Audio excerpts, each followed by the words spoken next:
tu hapo. Msio mnamsogelea, nishawakataza. Anadanganya maneno mengi sana. Ila sina mengi ya kuongea. Njoo. Nani anataka kudanganya na dada atakuwa wakala? Wote. Alisema tulidanganywa wakala. Tukashindishwa ujiji na njaa kutwa mzima. Milioni walitupa 2,200. Na wakatuibia hela zetu. Na wewe baba mtu mzima. Niingia chakika kirudi nyumbani. Baba Levo, mimi nafurahi sana kwenda kuonana na wewe. Nafurahi sana. Hakuna diwani ambaye alishawahi kufungwa jela kwa ajili ya sisi bodaboda.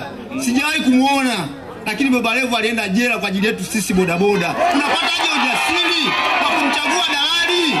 Tarehe 29 naomba wote sisi bodaboda na wamama waliokuepo hapa tufanye maamuzi ya kumchagua baba la baba, tumrudishe bungeni. Tunakupigia baba leo, namba yangu nayo 14 baba, tunakupigia baba.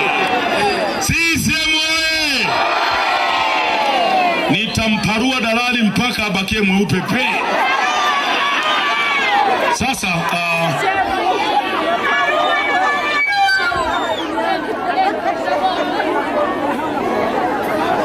CCM oye!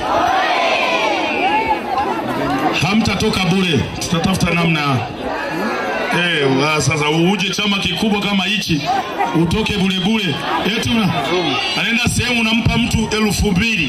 Alafu ana tabia mbaya sana. Yaani anawaita watu anawapa mchele kilo 2.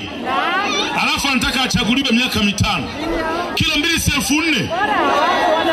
Acheni nikawatengenezee mazingira mazuri ya kufanya biashara. Mchele mtanunua kwa hela zenu nyewe wenyewe.